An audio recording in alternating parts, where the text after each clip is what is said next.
Yes, welcome back here at the B3 Biennale. I'm here with Jaroslav Svelch. Is it correct spelled? Svelch is the most Svelch. correct. Yeah. Svelch. Okay. Yeah. Good. And he's the author. He's the author about the book "Gaming the Iron Curtain," and also an assistant professor at the Charles University in Prague. And as we start with everyone, so I made the short introduction. You make a more detailed introduction and also tell us about your first computer and your first or memorable video game. Okay. Yeah. Hello, and thanks for inviting me. I've been thinking about it just earlier today, actually, because I was teaching a class, an online class about game studies, and I had my students introduce themselves and also say what their earliest memory of video games is. And obviously, it's the 90s or even like 2000 stuff today, because they're like 20 years old. But so I realized how old I am. And I remember going to my dad's work. He was a programmer back in the 80s, and he worked at the factory. They had some computers there, and one of them was the Robotron K6314, I think, but I'm not sure. But it's like the famous Z80 East German Robotron computer. So they had those there. And I played some games on it. I played Ladder, which was a clone of Donkey Kong, but it's all in ASCII graphics. Okay. So like the little man was like a P when he was kind of going right, and a Q when he was going left, and B when he fell down. And it was good fun, and I used to go there quite often. The first computer that I actually owned, or that my family owned, was a Sam Coupe, which was a British computer. It was a clone. It was like a continuation of the ZX Spectrum, and that was in the early 90s. Okay. You said that's very interesting, because you said your dad was the developer, official programmer, yeah. Mm-hmm. Programmer, and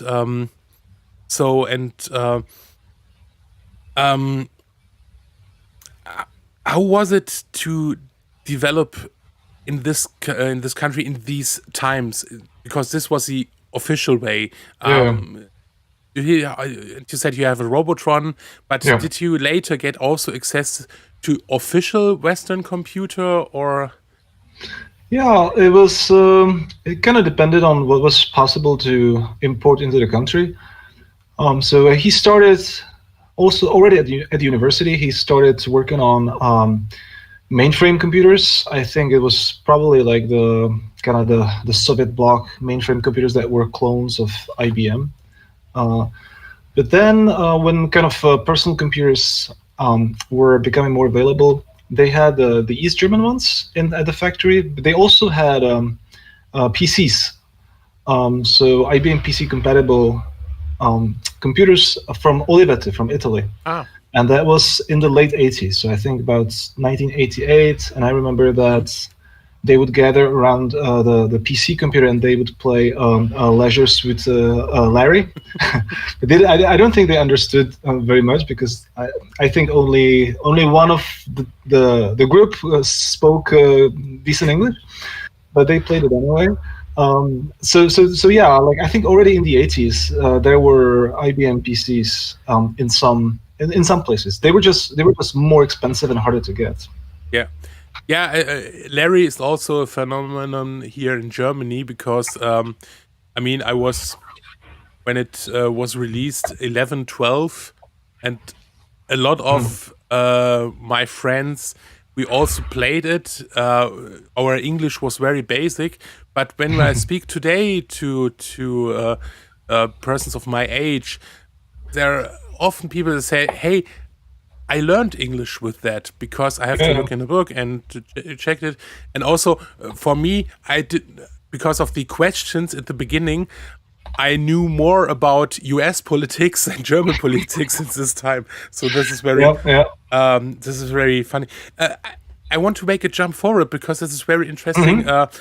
What you say with Larry, because um, in your book and also in your panels, you talk about the uh, movie heroes that they were used in your video games, like Indiana Jones. You said that you watched the movies because they were released in Czechoslovakia 2 or 3 years later, Yeah. and people made their own games, Hmm. which is very funny to see. Um, could you tell me a bit about this? Because today we would call it homebrew. Yeah, yeah. So how start the development of homebrew games there, and also games with well-known characters? Yeah. Um, yeah, I think that there had always been homebrew games. I think like they're everywhere. You know, it's just I think it's the sometimes I like to tell students that homebrew is the original way of making software on home computers, because before there was an industry, people were basically just making games on their own, and especially in the Soviet bloc where there was really no industry to speak of because there was no free market or anything. So so I think I guess most of the stuff that was being produced in Czechoslovakia was homebrew at the beginning, at least until the 1990s. Um, and people did it for various reasons, to kind of show off that they can do it, to part of the community, because it was a community of mostly men, mostly young men, and they just wanted to compete with each other, to kind of find new ways of making games and find new programming tricks, and to entertain each other. And the reason why Indiana Jones became so popular, I guess at that time there was no respect for copyright, I guess, in Czechoslovakia, really, because um, this was a Western franchise, and it seemed so distant that you wouldn't really hurt anybody if you worked your own game with Indiana Jones. I think nobody really kind of thought about it in that way, and also Indiana Jones was one of these iconic Western heroes. So it kind of made sense. He had this attractiveness about him because he was Western, and the movies were shown in the theaters, but not very often. So it had this aura of like a Western, kind of tantalizing foreign cultural product. So he was very popular, and also um, another important reason is that the first game about Indiana Jones was made by František Fuka, who was then a teenager based in Prague, and he proved to be one of the most influential game designers in the 1980s Czechoslovakia. And just by the virtue of him having all the connections and being so influential, then other people started making similar games. So it was to some extent um, based on the influence of this particular designer. But so he made some games about Indiana Jones. The first one um, was the Indiana Jones and the Temple of Doom, but he wrote it before he saw the film. Okay. So it was just so he knew that the film existed. I think he read about it somewhere, Yeah. but hadn't seen the film. He had seen the previous one, and so he hadn't seen the film, but it was just like his idea what could happen in the film. And then he made another one, and yeah, he made 3 in total. But there were other people who made sequels to these games, or who made other games with Indiana Jones, and without asking František Fuka. It was just a common thing to do at that time, without copyright being enforced. People just kind of communicated with each other by creating new games. Oh, so there is a big market for Indiana Jones games. I think the most Indiana Jones games came from your country. That's Yeah. really that's really fascinating, because I'm also a big Indiana Jones fan of the games collection, movie collection, Yeah. a lot of stuff there. So, I thought if the movie from the Indiana Jones Part 4 came out in these times, I think it should not be aired behind the Iron Curtain. But what you say, because with the copyright thing and no respect for this, I think this was also common in Germany. I mean, everyone copied Commodore games. I also copied, but I also had original games, and this really the story when a friend came back then there to me and asked me how I made these cool boxes for these games, and so I had to explain him that you can buy these. No? So I think that is an issue that really was what the thing back then there, but sometimes I think that was also a positive effect also behind the stories I heard about other countries and how the police acted. That was what I saw, because what also an interesting point is the infrastructure of the computer clubs you had, and also that they were supported by the government. Could you tell us a bit about this? Yeah, sure. The Czechoslovak government at the time had like a very ambiguous relationship to home computing. So they, on the one hand, they kind of dismissed the calls for computers to be available on the market. It was very hard to buy a computer in Czechoslovakia, so people had to import them from the West. They had to travel there and buy them there, and it was very hard to do that. But at the same time, they kind of realized that they needed to educate young people to be able to operate computers, because they were kind of aware that computers will be very important in the future.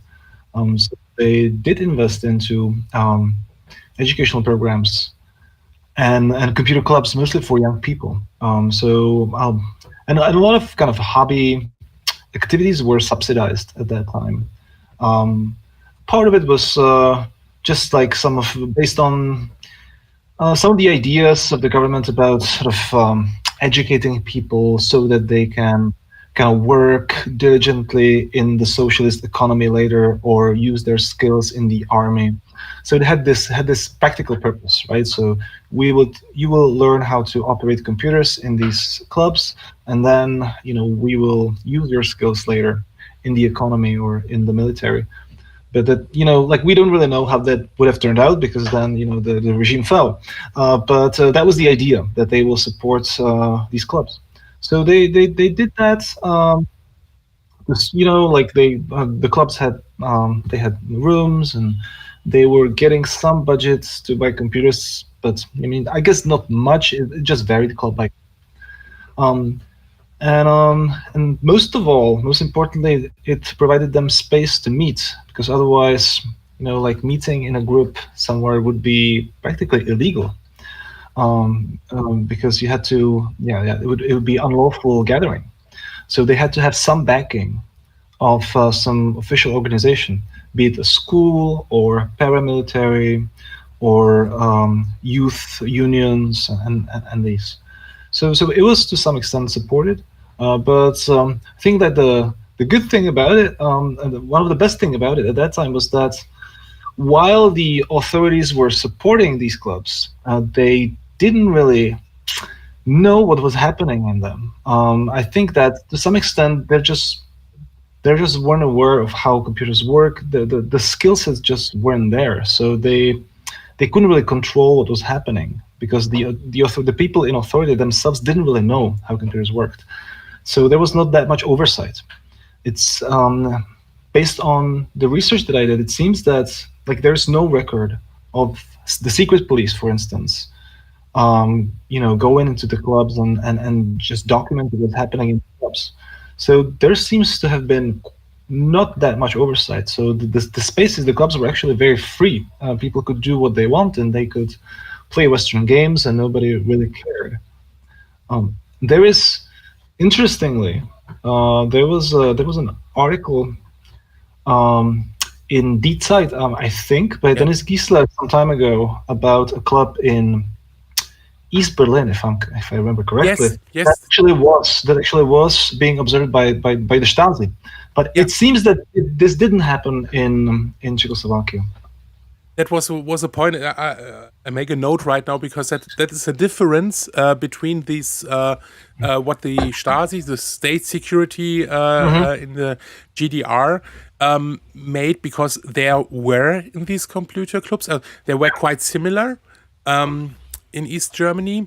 They were also by the government, and they bought Western computers for them. Amiga, Commodore C64, which were also very expensive. And they also met there and played Western games. And the Stasi noted that. And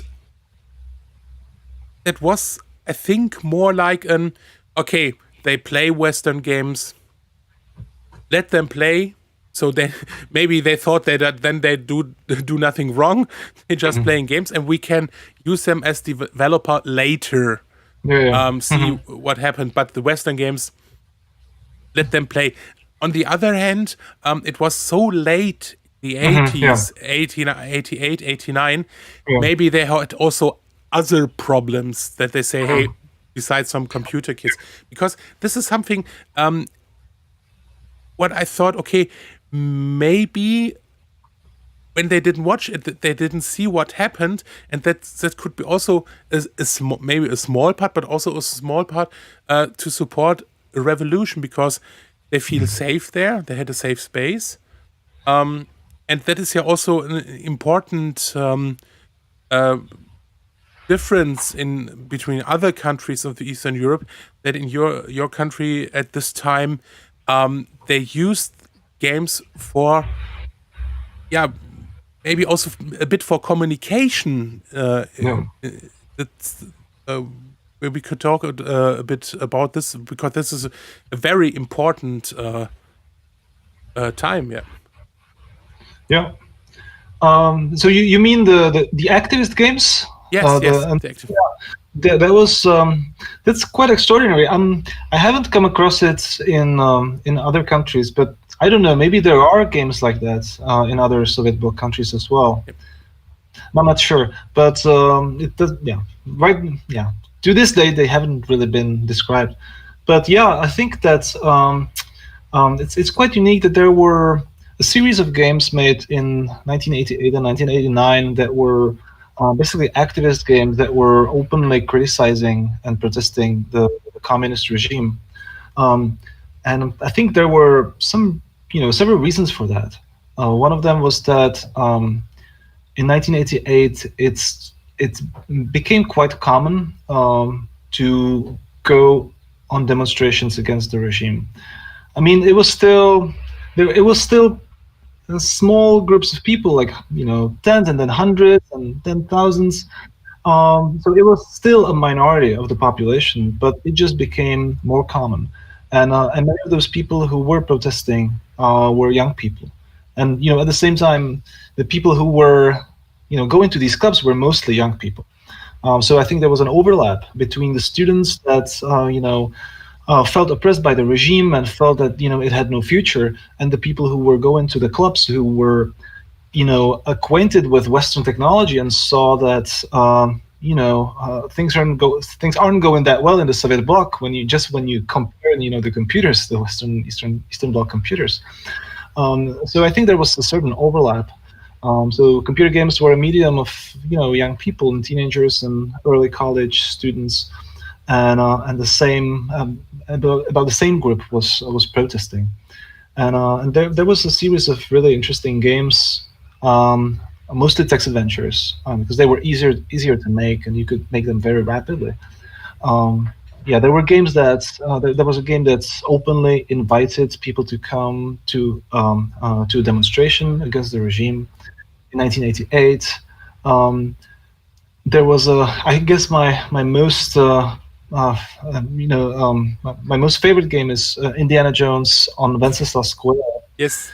which really combines, the two topics that we talked Yeah. about, starring Indiana Jones, but he is on Wenceslas Square, where there were, demonstrations against the regime, and he, has to beat up members of the communist police and get to the airport. And it's a very violent game.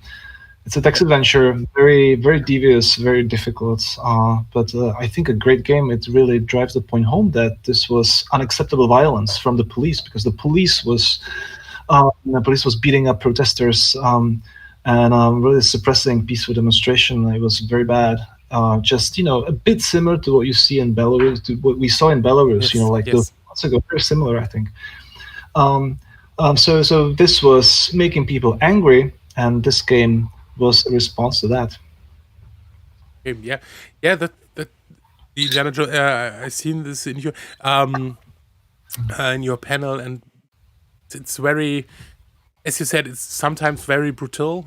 Besides, it's Yeah. only a text adventure, but the text is very, Yeah. because Yeah. you realize that this is an actual or was an actual event.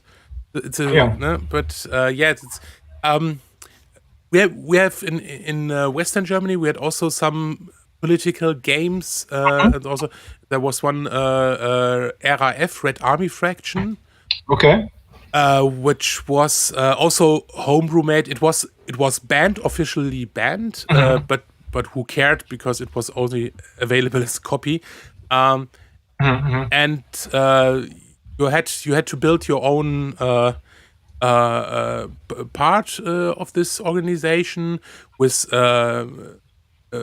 making money, and then you have to assassin some of the politicians, or beside that it was a Red Army Fraction game. It was really a good game, because it was a good simulation. You have to build up tactics, you have to manage your money. So this was very interesting. So we had also a bit, but I think they were not so important for the people like your games in these times, because as I when I made the interview with Andrada, for me as in Western Germany, some things are really still not, I said, not believable. Because we had everything and we have everything, and when I heard about that you had only 2 hours of TV airing a day, and so wow, this is something. And then the mixture with the video games, which influence they had in this revolution, not for so many people, but for people, how important they are. That's very interesting. And this said, yes, and I agree. Indiana Jones would do this. So just a short thing to add. We have just translated the game. We did a remake. It's on the web. It's not. It's still a text adventure, but it runs on the web, and it's translated into English. So you can now actually play the game in English. Okay, that was my question, because I saw it in your lecture, and I want to ask if it's just translated for this panel, or okay, then I will really do this. Maybe also in a stream, because I think that is very interesting. Yeah, this is very new. Like I think the stuff on the panel was translated from the version, but like this is like very fresh. The translation, like interactive translation, you can play the whole game from beginning to end in English. Okay, that's cool.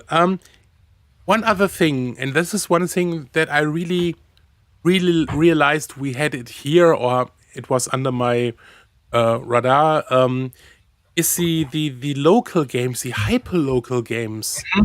And this is also a very fascinating thing. So, stories that happened in a local school and was only for the local peoples, and in a building. And could you tell us a bit about this? What happened there? How started it? Because this is something, for me personally, I never heard about before. Yeah, sure. So I think that because games were homebrew back then, most of them, I think that like the primary audience was the people around you, like the people in the club. Maybe like people in other clubs, but I think that the audience that people were aware of were their friends mostly. And also, people. I think that people who were making games back then were really amateurs, and but in a good way, right? Like they loved what they were doing, but they weren't really kind of professionally educated in that. So it was sometimes hard to come up with a story, like with a new fantasy story. So people would use inspirations from Western popular culture, like Indiana Jones, or they would write about themselves, which was that's something that you know well about, or that the programmer knew well about. So they started doing that, and there was a sort of a long series of games like that. Um, so there was one that took place in an apartment. So you had to kind of save your friend who's in an apartment, and there's a bomb in the apartment, and you have to go into the apartment and defuse the bomb. And there was a series of games like that that took place in people's apartments, and they were actually quite realistically kind of described in the games. Once again, these were mostly text adventures. Um, and then there were Indiana Jones on Western Square. I think is also can be considered a hyperlocal game because it takes place on that particular spot. There was a series of games taking place in computer clubs where you have to, kind of take revenge against other members of the club that I think they put some virus on a floppy disk or something, and there was a virus on your computer, and you kind of take revenge against your colleagues at the club, but they're all based on real people from that club. And these games became quite popular, even like in the broader kind of across the whole country. So I think people could identify, with the types. The games, some of the games were very funny. They were very well written. So even though it was about particular people from a particular club, they kind of fit the type of a particular, of a person in that club. So that was quite popular, and then like going to the 90s, there was a lot of games taking place at schools. So a group of students from a high school, for instance, would write a text adventure based in that, taking place in that high school. And this is not purely like a Czechoslovak phenomenon, I think. One of the earliest games like that I could find is actually from Yugoslavia. From 1984 or 5, I'm not sure, but it takes place in a high school in Belgrade. And even after that, I think that there was a similar phenomenon. Well, there was definitely a similar phenomenon, which I think is somehow equivalent, and that is sort of making custom maps for shooter games based on places that you know. Right. So they were like custom maps for Doom and custom maps for Counter-Strike based on school corridors, school where you go to. It's a bit of a similar thing, just reclaiming the space that you know and turning it into a space for play and entertainment. And I think it's usually pertinent with schools, because at school, when you're a pupil at a school or a student at a school, like you're in the position of inferiority, in the hierarchy. So just taking that space and transforming it into a place where you can run and shoot and do whatever you want. I think that's like an expression of power that we have when using the technologies to recreate these spaces. I think it was also a German game. It was and also a homebrew game. It's called Teacher Buster. Teacher Buster, okay. Yeah, and then you could type your name. You could type of the director and some of the teachers, and then you had a tank, and you can drive to an area, and you know what happens next. So it was very popular for us at this time. So our time is running out. Cool. And this was very interesting facts about the gaming development and the computer market and the revolution and how they're tied together. So Jaroslav, thank you again for your time and Having for me. the explanation. And I think we move here on. And thanks again. Bye-bye. Bye.